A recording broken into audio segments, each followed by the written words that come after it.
Morning, welcome to Obi-Wan Church. If you don't know me yet by chance, my name is Chris and one of the pastors here. I just wanted to start out getting you thinking right from the start for this message, okay? And try to be as honest as you can in your heart. You don't have to raise your hand or anything, but have you ever had thoughts similar to these? Man, I'm just not successful enough. I really thought by this age, by this time, at this point, at whatever, parenting, career, whatever, I would just have been further along. Or how about this one? Man, I don't think I belong anywhere. I just don't fit in. Or how about this one? The endless what ifs. What if this goes south? What if this doesn't happen the way I'm worried about or wondering about, or just you fill in the blank on what that what if can be, right? All of us have had these types of thoughts before. They're actually very normal, so I don't want you to feel bad about them. But here's the thing: if we're not careful, we can start to believe these thoughts, and then we become trapped by them, and it can affect us in many different ways. And even though this can be a difficult battle, God wants to give us freedom from faulty thoughts as well as reveal to us how to overcome them. In fact, last week we talked about finding freedom below the surface. You see, freedom is more than just regulating emotions. God, take away my anger. God, take away my fear. It's also about going below the surface. And so I want to continue that conversation today, the conversation about finding freedom below the surface. So in Proverbs 4, it says this. It says, above all else, say it with me, 3 words, guard your heart. Say that with me, guard my heart. Above all else. So think about that. Above all else. You think things in life are important? Above all else, guard your heart. Why? For everything you do flows from it. If you take heart back to its original language, one of the meanings is similar to mind. So you can put in there, guard your mind. If you take guard back to its original language, a few of the meanings are similar to diligence, watch, and observe. So why is it important to follow this verse? Because our thoughts can be faulty, and then we end up being trapped by the feelings that result from thinking them. Pastor Julian helped me with this, if you want to put up the slide. But just a very simple thought process of what's going on here. We have a faulty thought, whatever that faulty thought is, and then we start to believe that faulty thought, and it traps us. We become trapped in our feelings and our emotions. I'm going to give some examples. But I just wanted to help you see visually what's going on in your soul when this happens. You have the faulty thought, which all of us do. It's very normal. You start to believe that faulty thought, and then your emotion and feelings feel like you're trapped. You're in some sort of prison. But what's interesting, I really like that Pastor Julian did this picture, because we often go here. God, take away my stress. Take away my anger. Take away my fear. And God's like, I want you to think about what you're thinking about. Because there's a reason often that you're trapped by your emotions. And it oftentimes is because of our thinking. I said I'm going to give some examples, so I will. Again, the endless what-if possibilities. And then that we start to believe those, and it traps us with fear or stress. Or, man, I'm not successful enough, and I should be doing more with my life. And then it traps us with restlessness and the chase of having to do more and more. Or, man, I can't change, or I'm damaged goods. And then that traps us with hopelessness.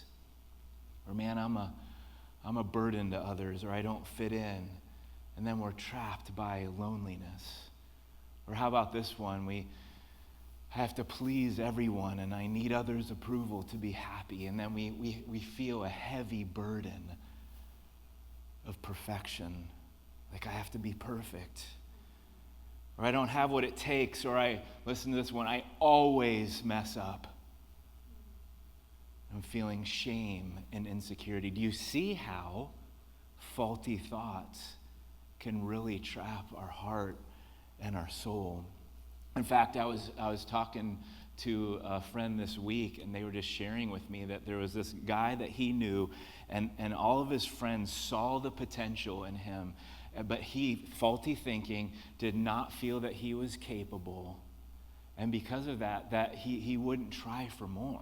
And I mean try for more in a good way. He wouldn't step into things that were part of his potential because he just thought to himself, I can't, I'm not capable, and everybody else saw his potential but him. It trapped him. Or I don't know if you've ever been like this, but I'll just be vulnerable from my life. I've been in a room full of people before, I don't know why I'm feeling this way. It's faulty thinking. But I'm like, man, I'm probably one of the least successful people in this room. And then the insecurities that I get trapped by because of that. Have you ever felt that way at a party or at some function? You're like, I'm probably one of the least successful people in this room. Faulty thinking. Do you see how easy it can be for our minds to trap us? And because of this, God encourages us, be diligent, observe your minds, guard them. And one of the ways that we do that is we go below the surface by, I know this is going to sound crazy, but by thinking about what you're thinking about. And what I mean by that, are my thoughts faulty and causing me to not have freedom? Am I believing things that are just not true?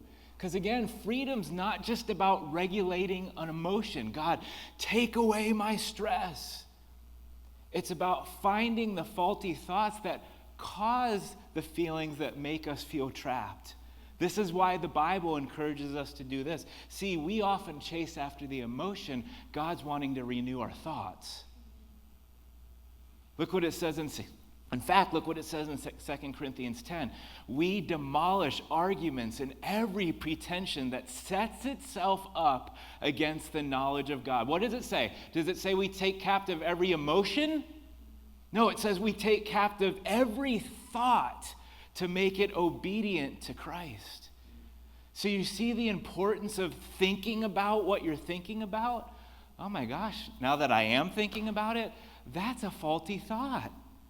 God, help me to take it captive so it doesn't take me captive. Yeah. Help me to trap it so it doesn't trap me. I'll repeat that. Help me to trap it so that it doesn't trap me. Oh man, that faulty thought about I can't change or I'm damaged goods, that's not true. That thought of I have to please everyone and then feeling that burden of heavy perfection, that's not true. Man, the endless what ifs that are just not relevant. Are some what ifs relevant? Yes. Jesus does tell us to count the cost, but he doesn't say to go through every what if scenario that's not relevant either. So there's a balance there, right? Do you see why it's important to think about what you're thinking about? It can reveal if you're believing faulty or irrelevant things. And if you are, that's when you take the thought captive so it doesn't take you captive. But continue to be proactive because it's not just about taking faulty thoughts captive. It's about renewing your mind with his freedom thoughts too, which is a way we make our thoughts follow Jesus, like the 2 Corinthians 10 verse said.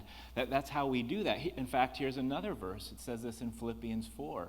I love this verse, and I think some of you probably do too. Finally, brothers and sisters, whatever is true. When you read this verse, doesn't it just put a smile on your face? Whatever is noble, whatever is right, whatever is pure, whatever is lovely, whatever is admirable. If anything, God's given you a lot of freedom here. Anything that's excellent or praiseworthy. What does it say? Does it say feel these things? Think about such things. This is why it's so important to connect with God. His word has a lot of freedom thoughts that can help our mind follow Jesus' thoughts. Whether it's freedom thoughts about your identity or your value or your worth and so on. Also, as you slow down and connect with his Spirit, he can speak thoughts to you that can help you walk in freedom. Things like, hey, with my help, I know faulty thinking's trying to tempt you to say you can't change. With my help, you can change. That's what I'm in the business of. That's all I do. I change people. It might take time. It might take longer than you're thinking, but I can change you. Hey, you belong. You know why you belong? Because you're mine. You're mine. Or no matter what you think of yourself, when you walk into the room, you see one of the least valuable, least successful people. When you walk into a room, my eye is on you. You have high value to me. Or you think you always mess up. Nobody always messes up, but you think you always mess up. My grace is mercy is new every morning. It never gets stale, and it's there right when you need it. Or how about this freedom thought? Hey, I've called you to be pleasing, but you can't please everyone. See the difference? I've called you to be pleasing. Don't be a jerk. We've talked about Christian jerks before. Don't be a Christian jerk. I've called you to be pleasing, but you can't please everyone. You see the importance of connecting with God? He can renew our minds with freedom thoughts. But again, it doesn't stop there. There's something else that that has to happen so that freedom thoughts end up actually freeing you. And we're going to find it in Isaiah 26, and I think you're going to see it right away. I love this verse. It's one of my favorite. You will keep in perfect peace those whose minds are steadfast. Why? I love it. Because they trust in you. See, it's not just about capturing faulty thoughts or renewing your mind with God's freedom thoughts. Freedom comes, it's all part of the process, but freedom comes by trusting him. Look at the verse, Pastor Brandon, if you can put it back up. Why are they at peace? Why is their minds steadfast? Because they trust in God. Guys, trusting God is what frees people. Trusting his freedom thoughts for you over the faulty thoughts in your mind. Now, I realize that when I say this, the concept of trusting God kind of gets a bad rap. And I'm going to share a few reasons why. Maybe you've went through this before. Someone pours out their difficulties, their struggles and heart before someone else. And then sometimes someone's answer is, just trust God. Isn't that what we all want to do? I'm like, oh my gosh, dude, I just poured myself completely out to you, and you have 3 words for me, just trust God. And while sometimes that someone says that with good intentions, it's more of a cliche answer that encourages people to avoid or ignore their situations or feelings. So I get it. I really do. I've been there. But can I say, God's intention when he encourages us to trust him was never about avoiding or ignoring your situations or feelings.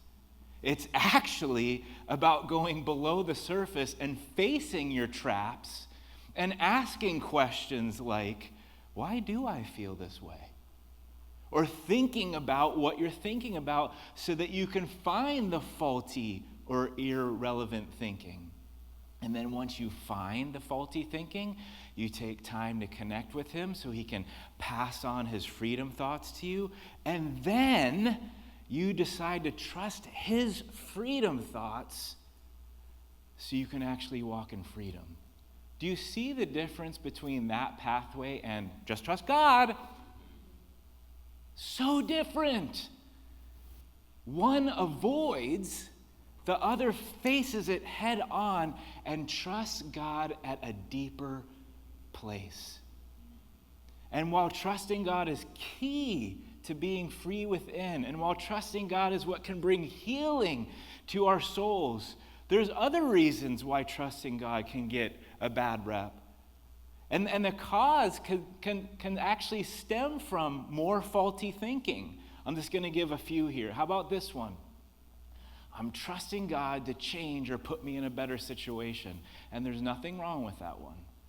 But often we have this exact put-in-the-box thought process of what that means.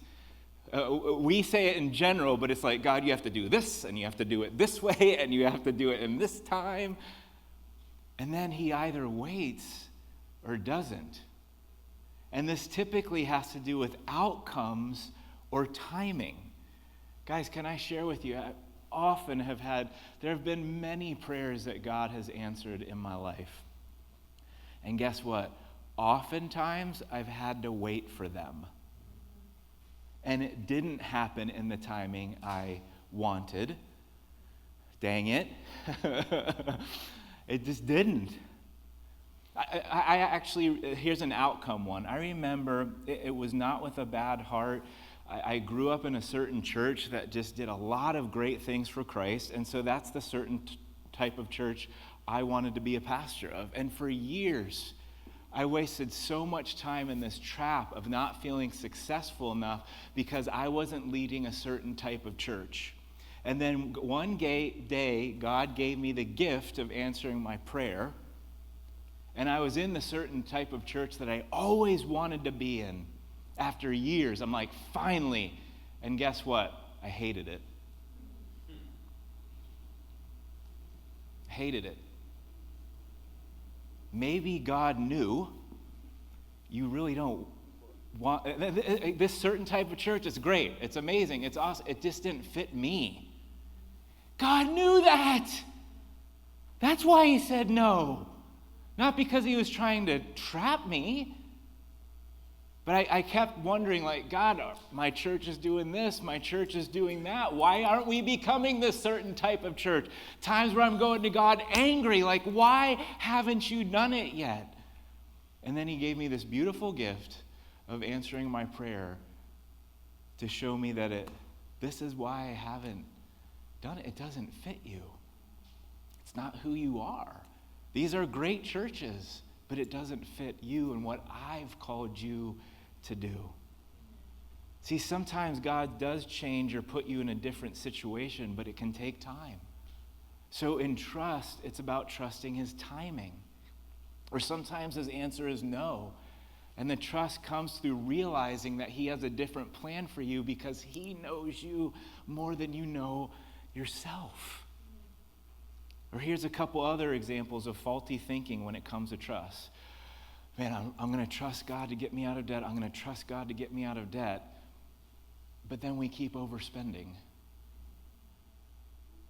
Or we keep spending every penny that we have. Or, man, I'm going to trust that God will turn this relationship around by asking for him to change the other person only. And God's like, hey, I want to do something. I do want to do something in them, but I want to do something in them too. Do you see the faulty thinking, actually? We say we trust God, but we aren't trusting his principles to change our habits that could help us walk in freedom. Our beliefs aren't changing our actions or the way we act. Not all, everybody say not all, okay? Not all, but many of our beliefs have an actionable or practical step that comes with it. I trust that God is going to help me, so I'm going to live below my means and see what he does. I trust that God will help turn this relationship around, and Lord, I do ask that you'd work on them too, because it takes both, but show me how you want me to change. Do you see how different this approach to trust is? Instead of saying, I trust him, but then doing nothing and changing anything. This is why James, in his book of the Bible called James, very original by the way, says faith without works is dead. See, many of our beliefs come to life and start to bring freedom to us once we act, as well as when God does his part to help. So again, do you see the faulty thinking that can give the concept of trusting God a bad rap? I actually hope so, because it's so good when we trust God. It's so good when we trust him. Trusting his freedom thoughts instead of the faulty thoughts in our mind can bring freedom within. Pastor Brandon, if you want to show the final picture, same concept. We're taking captive the faulty thought. We're spending time with God. He implants that freedom thought into our mind, and we decide, we choose with our hearts to trust that. We're breaking out, baby.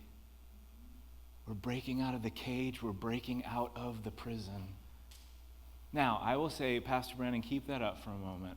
I will say sometimes our feelings can also affect our thoughts, okay? So I'm not saying this only goes one direction.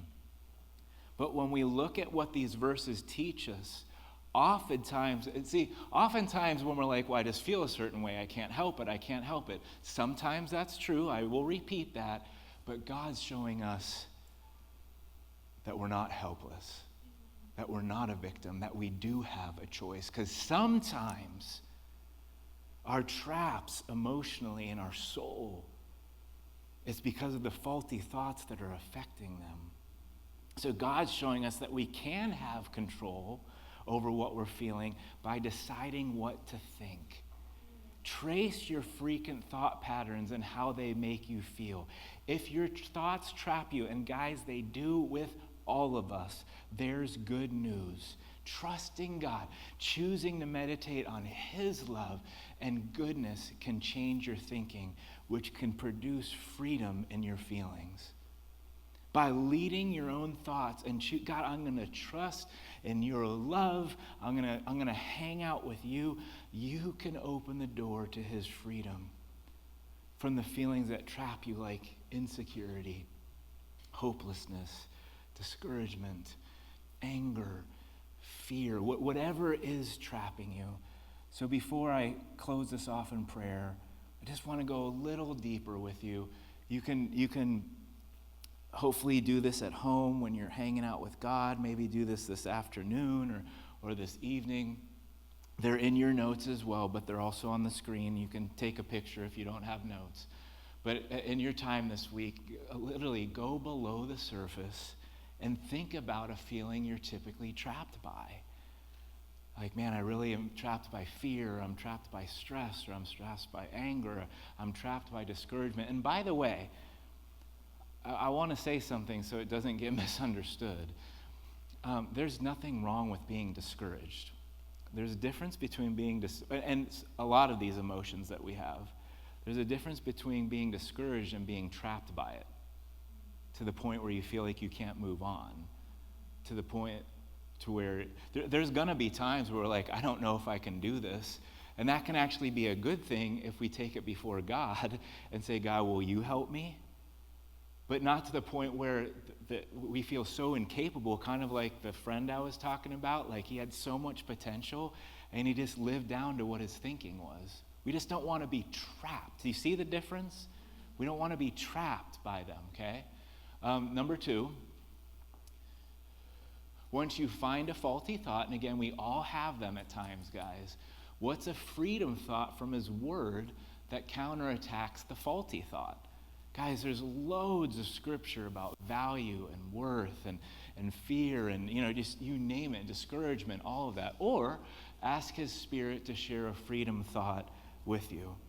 And then number three, what can you do this week to trust his freedom thoughts instead of the faulty thoughts in your mind? And is there an action step you need to take so your beliefs come to life and start to bring freedom to you? Guys, I really, this is so important. Again, because I often think that, I really want to pray about this with you, because I really often think that when we go to God, we start with the emotion. We start with, God, take this away from me. And I think there's something else, and I think we saw it today. I think it was discovered. I hope it's clear to you. God's asking us to go in another direction. Go to your thoughts for a moment. Is there something faulty that you're believing that's trapping you in that emotion? And is there something that I have to say about this that could actually bring freedom to your traps? So can we bow our heads and close our eyes and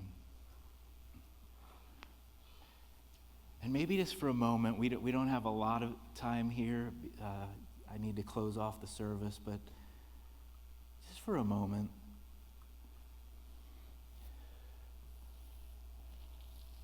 just ask God, would you, maybe not even right now, but tonight, this week, would you reveal a faulty thought or two, God? Again, it's not to shame, it's not to bring guilt. He actually wants to bring freedom by taking that faulty thought captive and giving you freedom thoughts that you can trust in. Lord, would you reveal a faulty thought or two to me? And when you do, God, can you, through your word or through your spirit, give me a freedom thought that I can latch onto, that I can trust, that I can latch onto instead? Because I don't want to be trapped in this way anymore.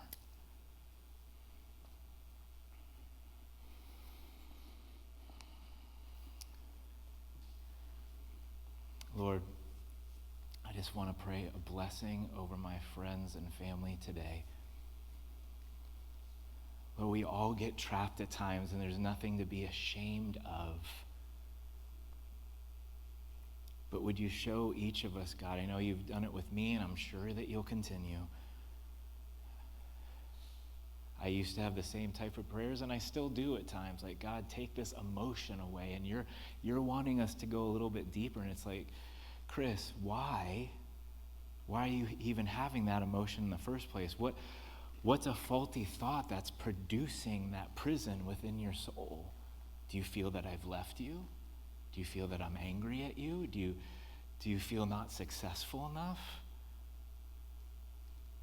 And so, Lord, my blessing to my brothers and sisters today is that you would reveal these thoughts so that they can take them captive and trust, not just, trust God, but trust and stand on your freedom thoughts that bring them peace and keep their minds steadfast.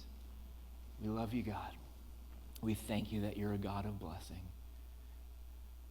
And we pray these things in your name, and everyone said, Amen. Hey, love you guys very much. If you guys need prayer for anything, there'll be people ready to pray with you. Consider coming to back to our Impact Rally at 11:30.